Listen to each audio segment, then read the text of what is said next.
Right. Today's presentation is a follow-up to our annotations, detailed annotations of the poem. What we have looked at is the life of Pope, the way in which the poem was conceived. We've looked at the 5 cantos in details. And we've seen the themes, the major themes of the Rape of the Lock, including the mock heroic technique. We've seen the ways through which the trivialization, the feminization, and the aestheticization of the mock epic has occurred. And we've also looked at the major issues, including, the ways in which Clarissa has been presented, Belinda has been presented, the themes of colonialism has been discussed. What we'll do is we'll follow this up with a discussion on the various illustrations of the Rape of the Lock.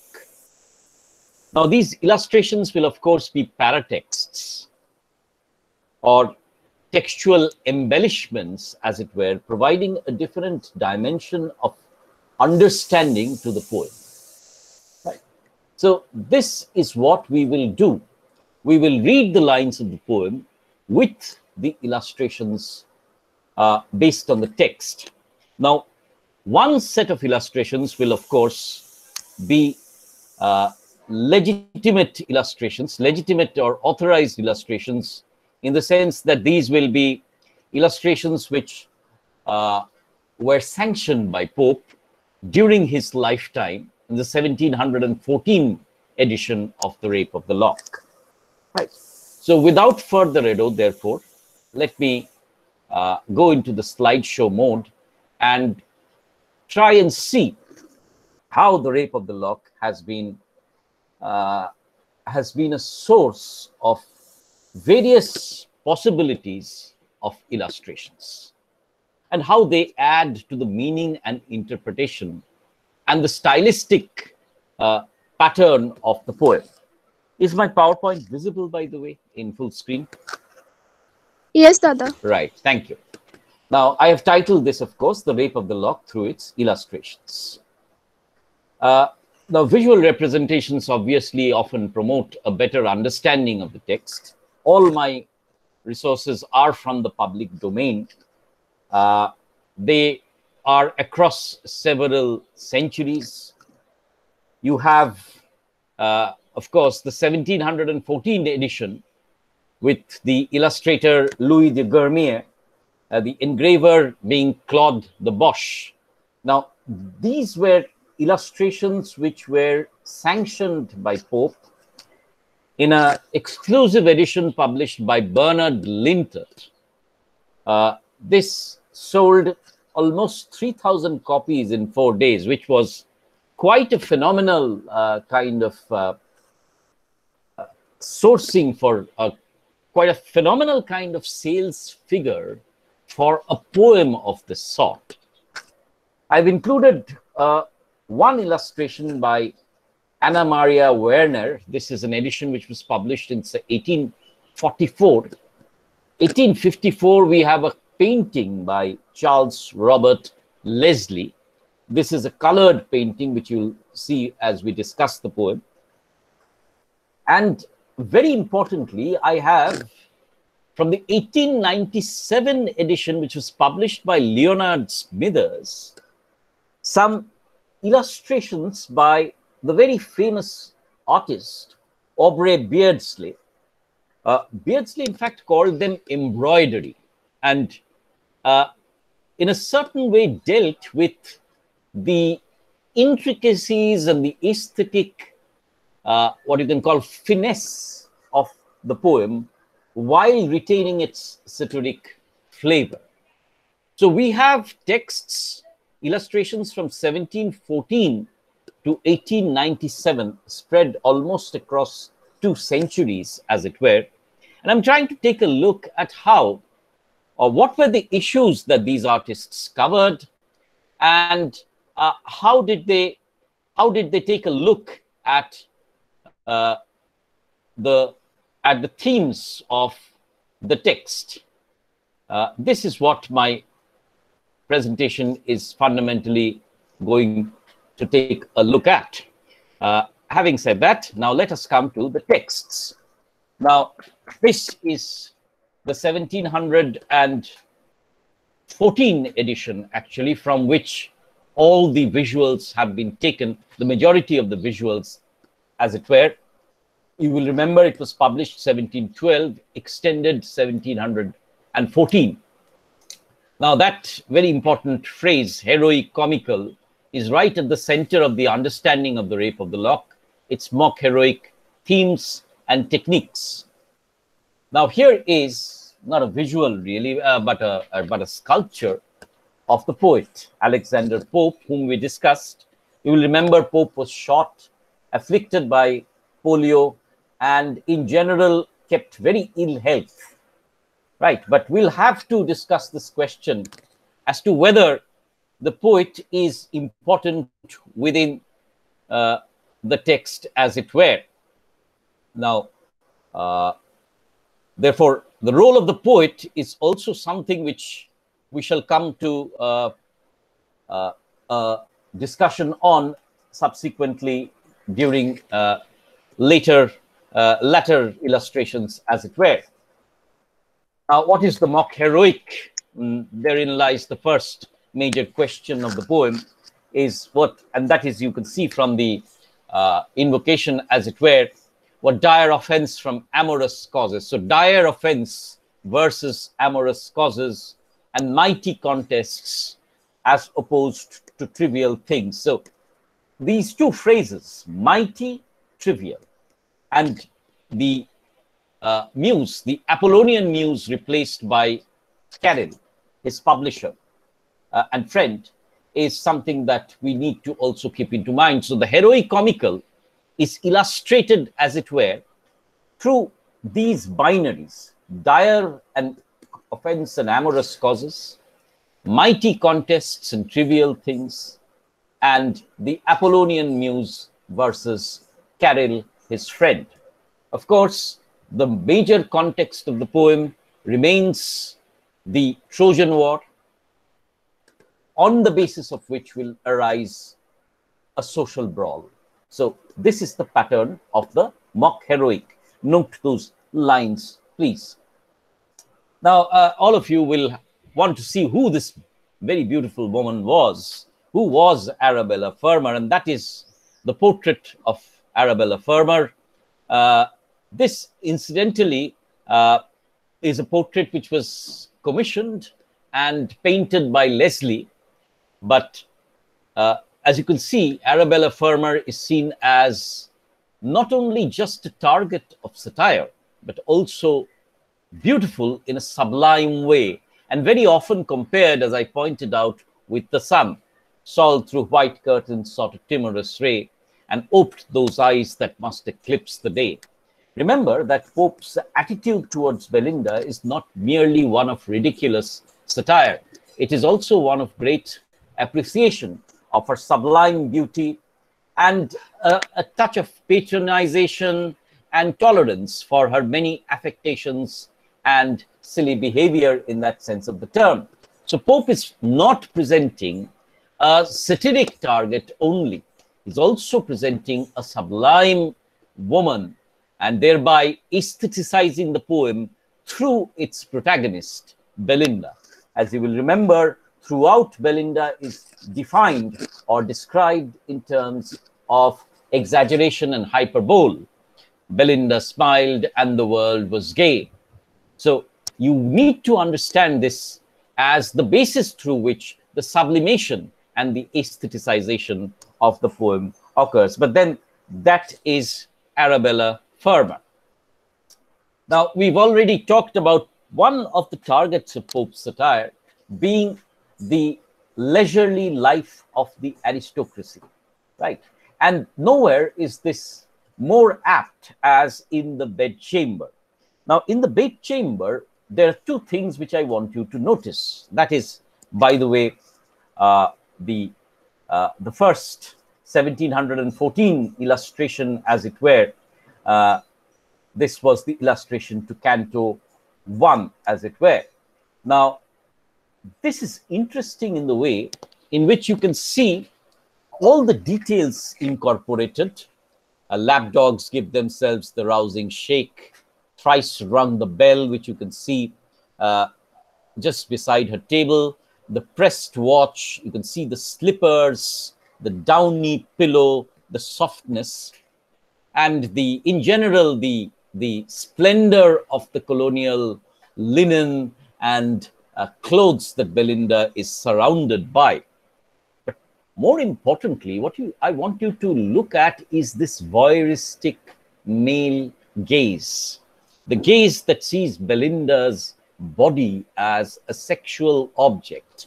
And this undercurrent of sexuality and sensuality is key within the poem, in the sense that, it gives us an idea as to how the poem has this undercurrent of putting up Belinda as an object of the male gaze, as it were. The female body, the female sexual body, is, as it were, subject to the intense scrutiny of the male gaze. Therefore, this is the most private space within the poem, the bedchamber of Belinda.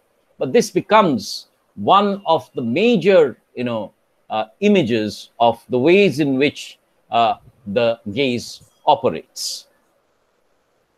Now, interestingly, this is Beardsley, and Beardsley also depicts the bedchamber. But notice what Beardsley is doing. Beardsley is providing these floral designs instead of, the almost photographic. If you go back to this image, if you go back to this image, this illustration, almost this photographic description or depiction of the elaborate aristocratic splendor of Belinda's bedchamber, the dresses, the linen, the curtains, the slippers, also the bed, the lapdog. One thing, of course, you must have noticed is this element of Belinda's pose of intense leisure, and the cloth, as it were, having slipped from her breast, as it were, therefore exposing her. But this tone of leisure that the poem and the illustration both convey. And also, if you notice, there's a certain degree of chaos within Belinda's bedchamber. The slippers are, as it were, helter-skelter. The cloth has, the dress has shifted from her body. So it's a state of languor, stupor, relaxation, and a certain degree of chaos, which we can observe within Belinda's mental makeup as well. I referred to the toilet as it were, the toilet also, which I will come to in a moment. But this is Beardsley, and Beardsley, interestingly, provides a floral design behind Belinda's bed, and you can see the downy pillow is there, of course, but there's this elaborate, intricate work of the pencil. And those of you who paint or who sketch will see with what finesse these strokes are made. And there is a stress, or there's an emphasis on Belinda's lock of hair, as it were, which becomes, as the theme of the poem. But in her hand, what is interesting in Beardsley is that in the hand of Belinda, you can actually see the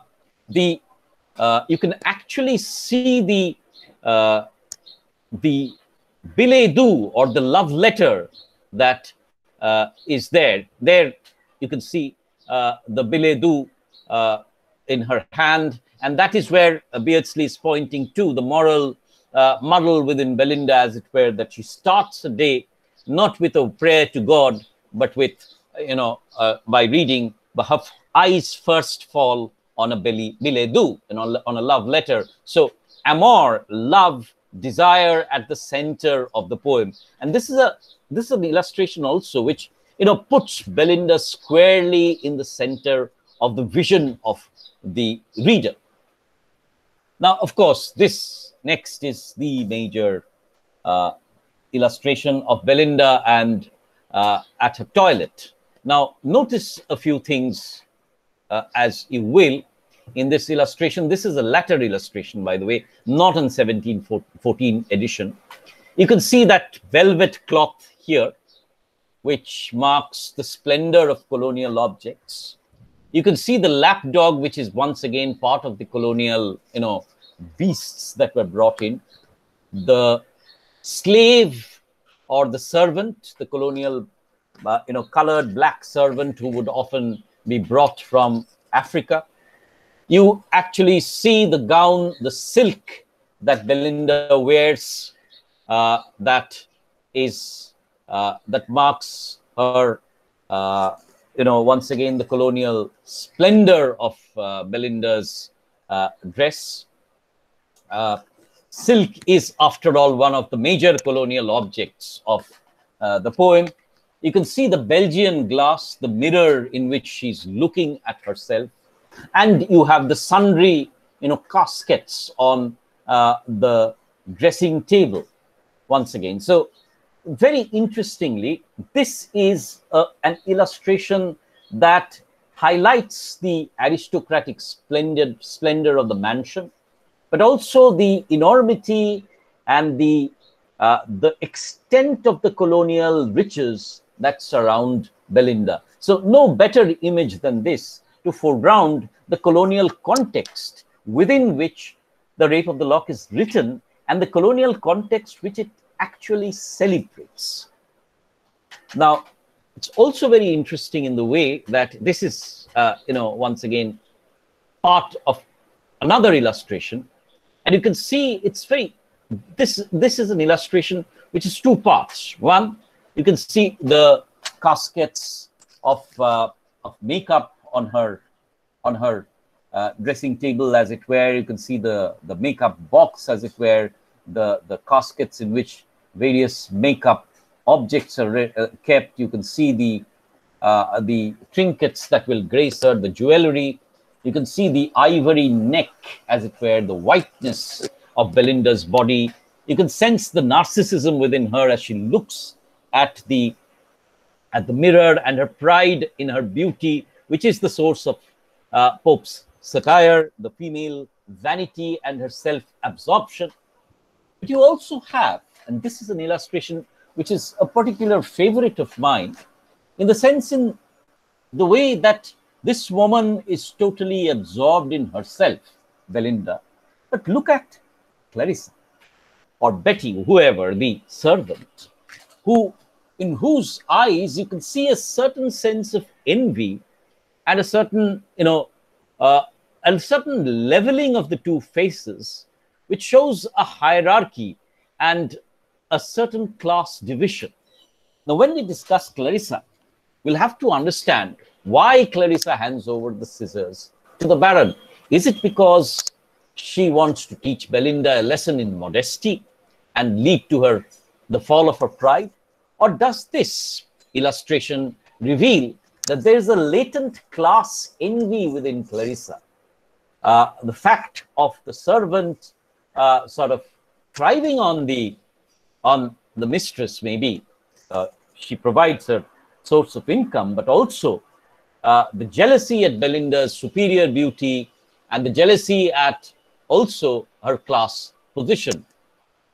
Now, this illustration, therefore, is a slight closer up version, which I think provides us with many clues to understanding the text.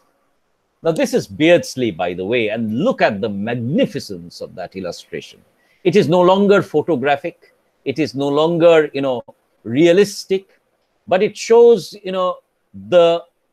there's a plenitude. There's this elaborate brush strokes, sketch strokes, pencil strokes, which are made so that, the gown of Belinda is revealed, and you can see that, multi-layered elaboration, finesse. You can see on Belinda's dressing table, you have the caskets of ivory, the combs, you have various scissors, the scissor, which of course will become very important later on in the poem, as it were.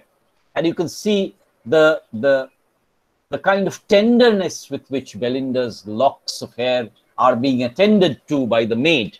And you can also see the garden outside, as it were. And of course, these gardens were very elaborate 18th century gardens with small enclosures to sit in. These would be called follies, as it were. And you can see that, the curtains, the richness of the curtains, this is embroidered art at its best, in the sense that it provides us with the richness of Belinda's world, not only of the toilet, but entirely of the aristocratic surroundings. So this is an extremely rich visual, through which Beardsley points out the degree of opulence, the degree of colonial riches that were reaching the English shores, and which Pope celebrates in the Rape of the Lock. This is an illustration which is marked with Pope's plenitude, as it were.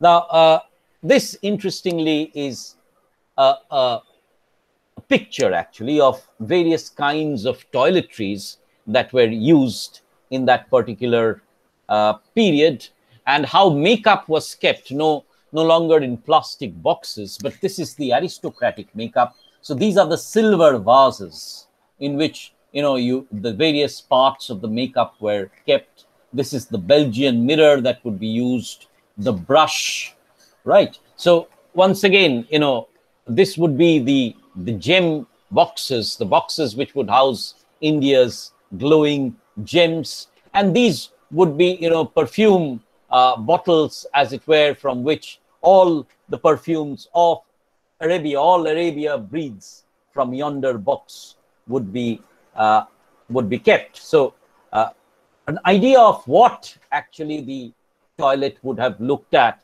So once again, having seen and having taken a look at this, let us go back to this, and you can see, those objects once again, the perfume cases, the boxes of makeup. Once again, here, if you take a look at it, as I keep on pointing out, the dressing table of Belinda is a microcosm of the riches of Britain.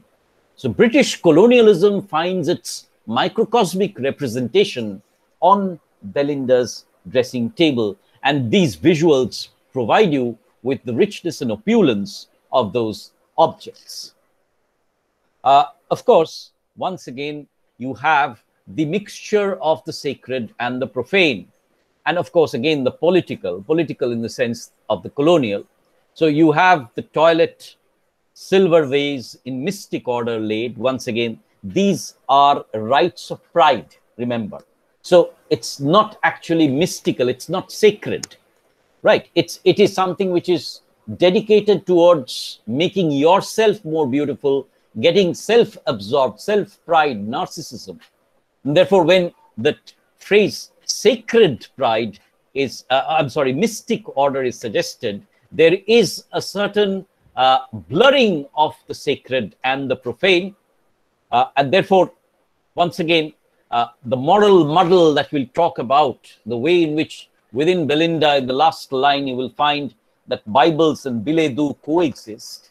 This moral muddling, the mixture of the sacred and the profane, is something that we get to see on Belinda's dressing table. And then, once again, this phrase, she nicely culls with curious toil. So it's not Belinda who is sort of culling with curious toil. She's sort of scooping this makeup. But interestingly, this is actually the colonizer, exploiting the colonized to violently sort of seize the elements on Belinda's dressing table. So every one of the gems that would be on Belinda's dressing table would have a very, very bloody colonial history, as it were.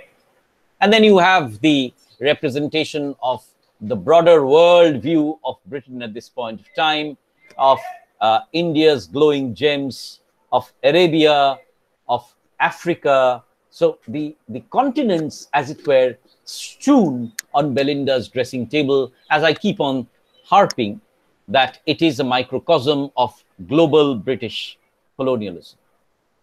Now, interestingly, two other objects which I wanted to show you is the snuff boxes, because snuff was also another colonial import from China and South America. So these were snuff boxes which you actually had, and these are the 18th century men's costumes, the cane, the clouded cane, which Sir Plume will have and Lord Peter will also have. You have the elaborate caps which the gentlemen would wear, and the elaborate coats which were finely cut.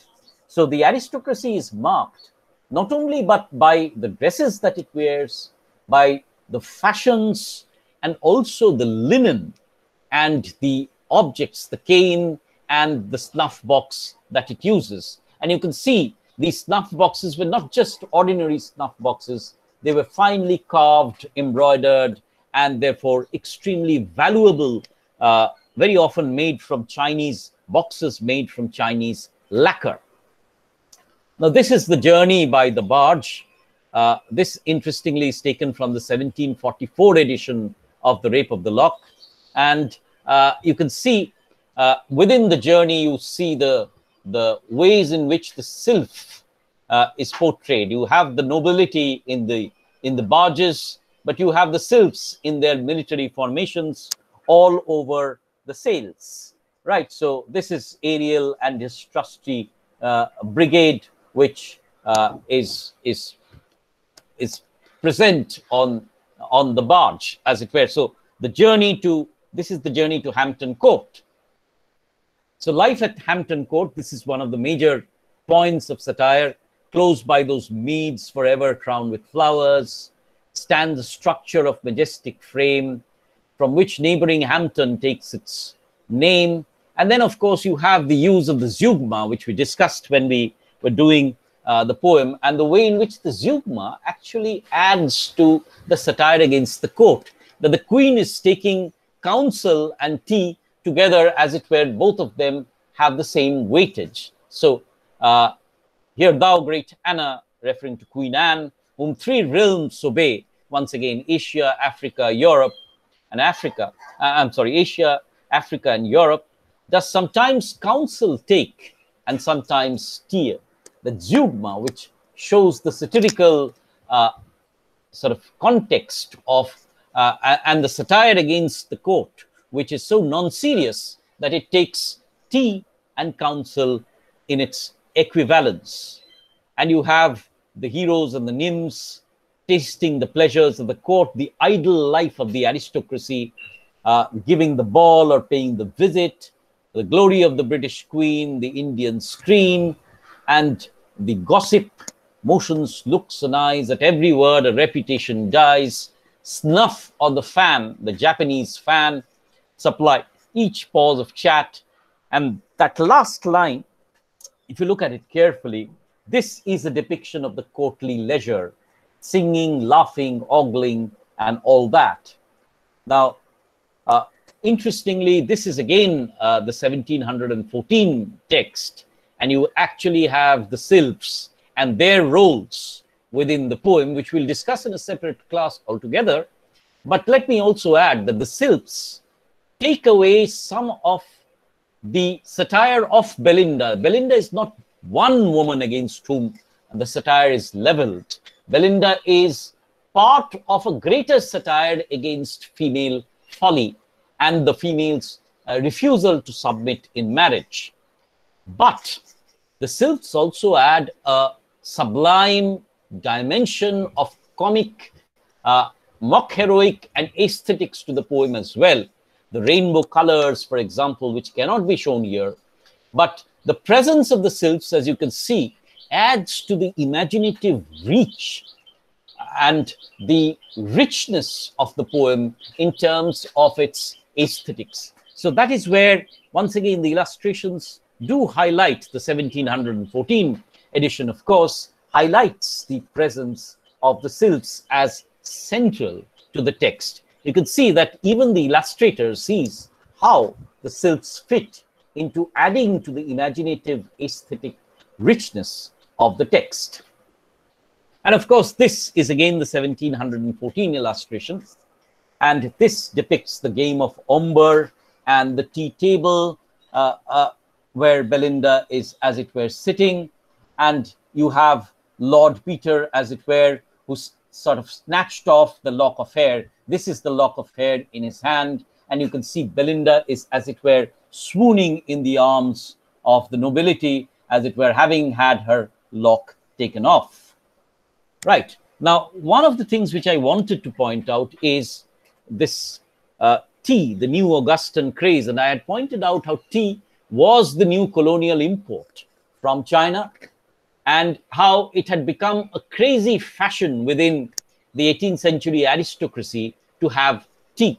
And you see how tea is not just merely the common man's drink, but it's an aristocratic drink taken with great ceremony.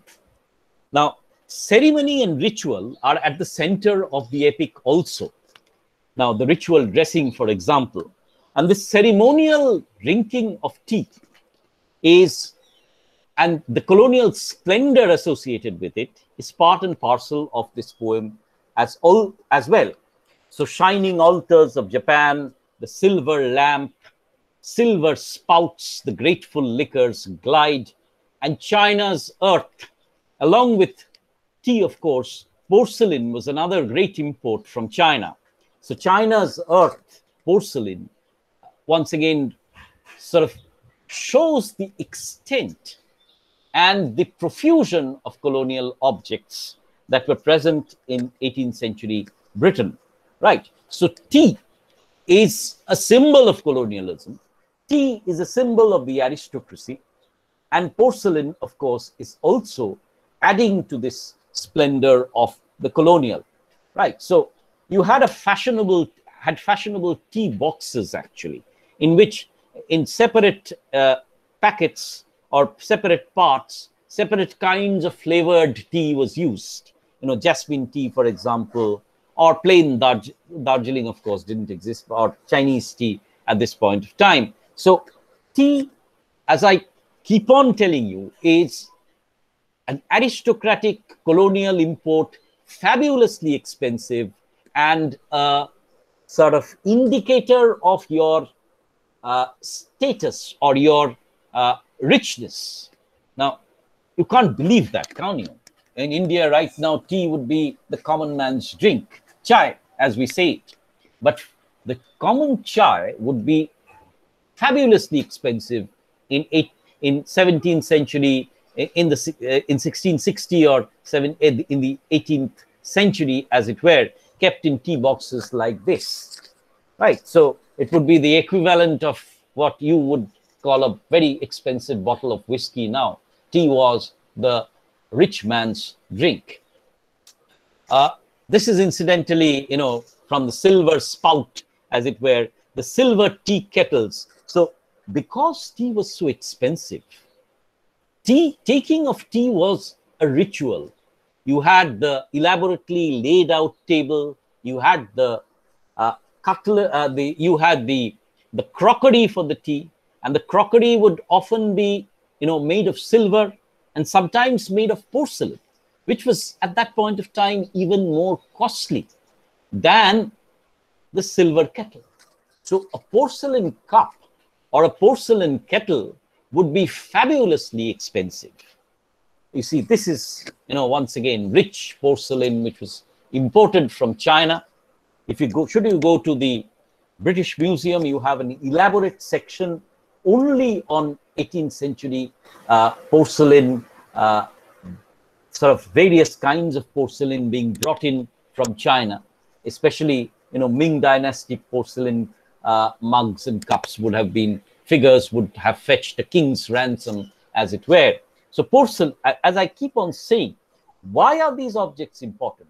They point out to the degree and profusion of the colonial import, which was flushing the 18th century market, accessible to the aristocracy, and how it was transforming the 18th century imagination.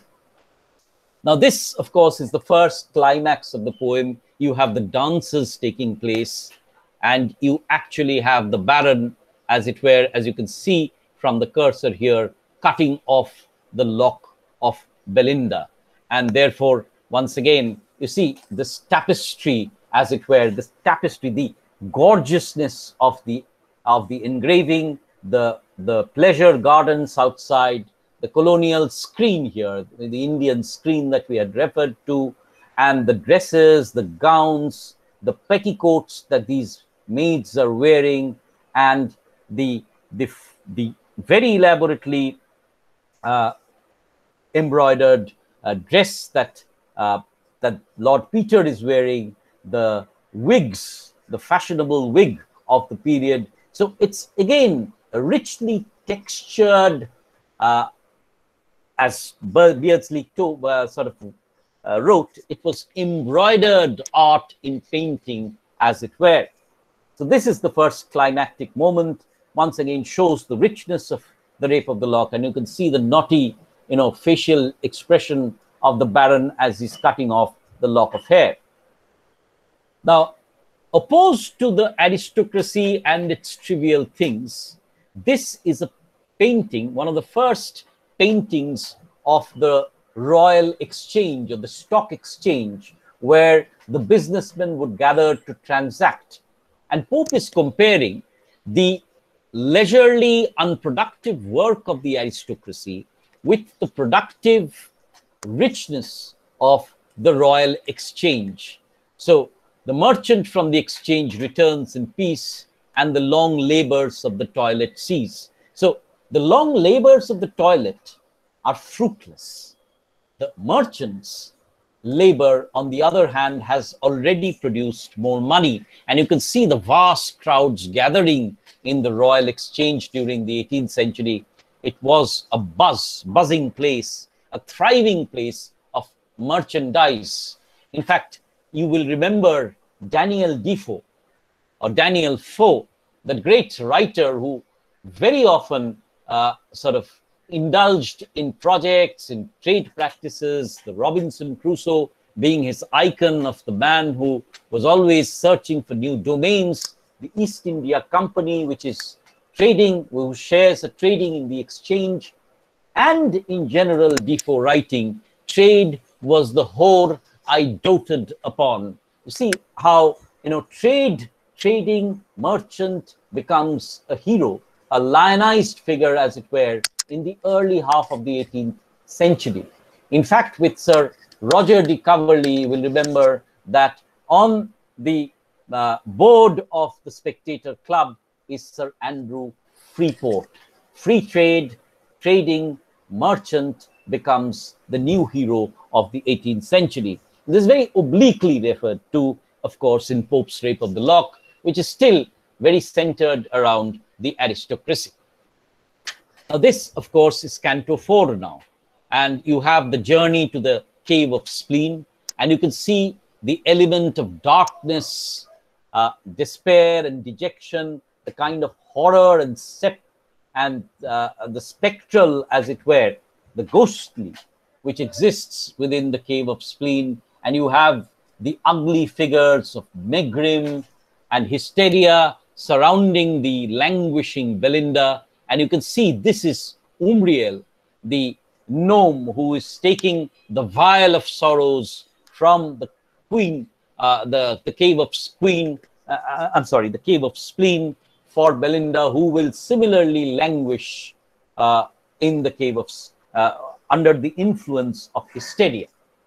As I kept on telling you, that there are various versions of womanhood which is presented in the Rape of the Lock. One version is the femme fatale, the flirtatious sexual woman who radiates desire and thereby creates social chaos. The other version of womanhood is the hysterical feminine, who is no longer in control over her body and her emotions, and therefore once again creates chaos. The other version is the Amazonian feminine, who is combative, who engages in the battle of the sexes with man for control, and therefore once again creates social chaos. So three versions of social chaos versus the passive woman, the docile angel of the house who accepts patriarchy and works for whatever little freedom and control she has by submitting to the man. Right? So the deeply ingrained, prejudices against woman and the different states of femininity are what Pope is pointing out in The Rape of the Lock. And this is a 1714 illustration which shows the cave of Spleen. That collects the force of female lungs, sighs, sobs, and passions, and the war of tongues. Vial next she fills with fainting fears, soft sorrows, melting griefs, and flowing tears. So this is the vial that she will collect, and she will go. And you can see various kinds of vials are here also kept, which are maybe for other Belindas. And you can see how hysteria causes, this vision of a comic chaos. Once again, please remember that there is always a mock heroic dimension. The seriousness is forever being ruptured by the laughter, and the difference between the epic scope of the poem and the trivial objects and figures. Now, this incidentally is the 1714 representation of the battle that takes place between Lord Peter and Belinda and the various men and women, the battle between the Bews and the Bellets, between the men and the women for control. Now this, of course, and you can see how chaotic this image is. The stool is here overturned. The Sylphs are, as it were, pushing and flying in the air, and men and women are, as it were, engaged in conflict. And you can see Belinda pursuing Lord Peter with the bodkin in her hand. Once again, instead of a sword, this becomes a comic, ridiculous fight. This is Beardsley. Beardsley, and this is Belinda and Lord Peter engaged in conflict. Interestingly, Lord Peter has here subsided, and you can see the sexual connotation is almost spent in this battle, in this encounter. So Beardsley, in a certain way, is, as it were, presenting this battle as a sexual encounter, as a kind of the battle, not of the sexes, but of the bodies. The battle itself is a sexual battle, as it were. So the wits mount up and the hairs subside. And you can see, of course, there is within this portrayal the anger on Belinda's face. Now, interestingly, this is the 1854 edition, Leslie's painting, as it were. And this is where it's an interesting painting in the sense that you can see the opulence of the 18th century aristocratic hall where the dance has taken place. This is the Indian screen. You can see Belinda here. One of her locks is gone, as you can see, and she's weeping and she's surrounded by the women. And this is Sir Plume asking for the restoration of the lock which Lord Peter is holding up. Right. So this once again a depiction of the battle scene, of the conflict, of the social brawl that has ensued between the two parties, as it were. This is Belinda's party and this is Lord Peter's. Of course, the patriarchal fantasy is spoken through the speech of Clarissa. Interestingly, Clarissa is only depicted in that one illustration. She was nowhere else depicted. And this is Clarissa's speech, which we discussed yesterday. Painted or not painted, all shall fade. She who scorns a man must die a maid. And then Clarissa talks about good humor, and good humor prevailing when airs and flights and screams and scolding fade. Beauties in vain their pretty eyes may roll, charms strike the sight, but merit wounds the soul. Now, you see, this is interesting in the way, you see, in 1714, there's of course no speech of Clarissa. Therefore, there's no illustration of Clarissa at all. But by 1754, 1854 and 1890s, 70s, you already have had the depiction of Clarissa. But you see, very interestingly, nowhere is Clarissa's speech depicted. Why? Is it because, within the structure of the Rape of the Lock, within its aesthetics, within its, as you say, mock heroic fun, as it were, laughter, Clarissa's speech is, as it were, a misfit? In a way, did Pope, in including Clarissa's speech, make the poem lesser, more inferior, in the sense that, the entire poem thrives on pleasure, fun, the difference between the heroic and the mock epic, and suddenly you have a very didactic, a very direct moralizing speech of Clarissa. It is the moral of the poem, no doubt, but was the speech of Clarissa antithetical to the finesse, to the aesthetics of the text? Is it because of this that nowhere is Clarissa depicted in the illustrations? This is something which you could think about. Was the 1717 edition of Clarissa's speech somewhere antithetical to the spirit of the text?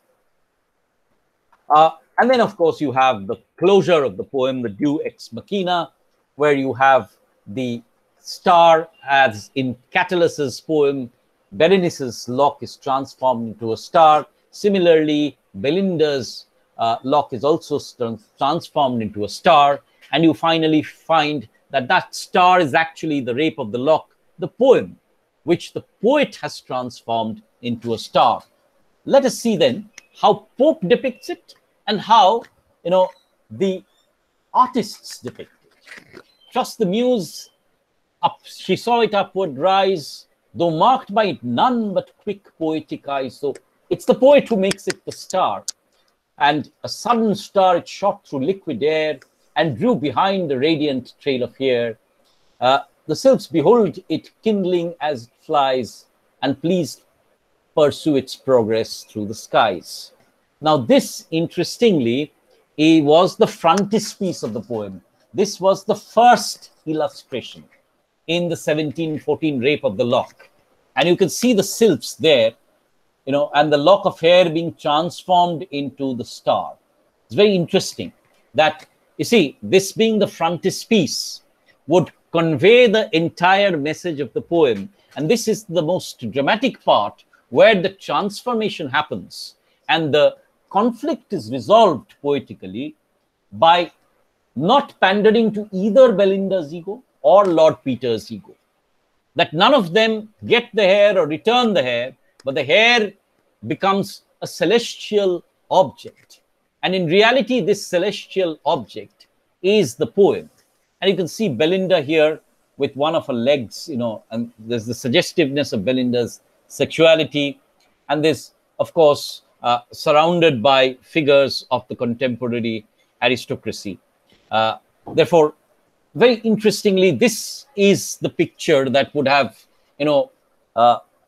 come to the reader first during the 1714 edition, this being the frontispiece. But Beardsley has a very interesting take. And in Beardsley, you see the star is handled not by Belinda. Obviously, this is the male poet who is handling the star. So in a certain sense, Beardsley is the one who foregrounds that the real star is the poem and the illustration. So it is not the lock which has been transformed into a star. It is this occasion and Belinda herself who has been transformed into a star, and the star is the poem really, and the real god, as it were, or the sublimator, somebody who sublimes things, somebody who transforms things, is the figure of the poet. And you can see that, the fertility of the poet, the as it were, the complexity of the poet is, as it were, shown in these elaborate embroidered growths, which in a certain sense is the poem. Is the poem in the complex texture of the poem. Now, having made this kind of a presentation, what are my conclusions? My conclusion is that, we have talked about the poem, we've annotated it in some detail. But this is the way in which, the poem was not merely seen as just a text, a literary text, but a cultural text, as it were. And this starts right in 1714, when the poem is published with specifically a few illustrations in a very deluxe edition, as it were. Now, once again, the price of this book would not have been less. The fact that it sold 3,000 copies would tell you that how great a scandal this entire cutting off of the lock of hair would have been, and how popular it would have been within the aristocracy to read it. So, and the way in which the people would have enjoyed realizing the certain annotations, the certain cultural inflections, objects that were there in the poem. Secondly, the illustrations give us ideas of the various themes and techniques of interpretation, right? So the presence of the colonial objects, for example, would be a pointer to the richness of the entire colonial apparatus, the ways in which, the dresses, the reactions of Belinda would have pointed out to the satirical parameters of the poem. Also important, the commodities and stylizations. Beardsley, for example, those stylized paint illustrations show within the richness of the illustration, within the richness of the pencil strokes, the brush strokes, within the creation of the gardens, the elaborate hair, the elaborate objects, you will see the stylized life of the aristocracy, which Pope was trying to satirize at this point of time. So a certain exaggeration, hyperbole is evident in the 19th century illustrations of Beardsley. Beardsley's illustrations are more interpretive than the 1714 illustrations, which were largely reflections of the poem. But Beardsley is trying to interpret the poem, as you can see in that figure of the poet holding the star, and as it were, referring to the poem itself as the star. And therefore, for us readers, and for us, students of literature, these illustrations are gateways into interpreting the various nuances and shades of the poem through the various theoretical apparatus that are available to us. So my point being that, having discussed the poem in detail, I have just given you an idea of how it was visually being played out during the 18th century and the 19th century. Now, I hope that you go back to these illustrations. This lecture being uploaded on YouTube, you can very soon see it, and you can go through these illustrations and see and feel how the poem operates. What are the objects that Pope is talking about? How is the male gaze operating? What is the moral muddle on Belinda's dressing table? How is Belinda's dressing table a symbol of colonialism? How does the Deus ex machina operate? What is the cave of Spleen? And how does Pope transform this poem again into a star? So this lecture, as it were, sort of gathers up the pieces, mops up the various pieces of the Rape of the Lock through its visuals, and tries to run through the various themes that have emerged while we have read the poem in detail. Thank you for your attention, and I will, at this point of time, stop the PowerPoint presentation, return to Google Meet, and stop, as it were, the process of recording.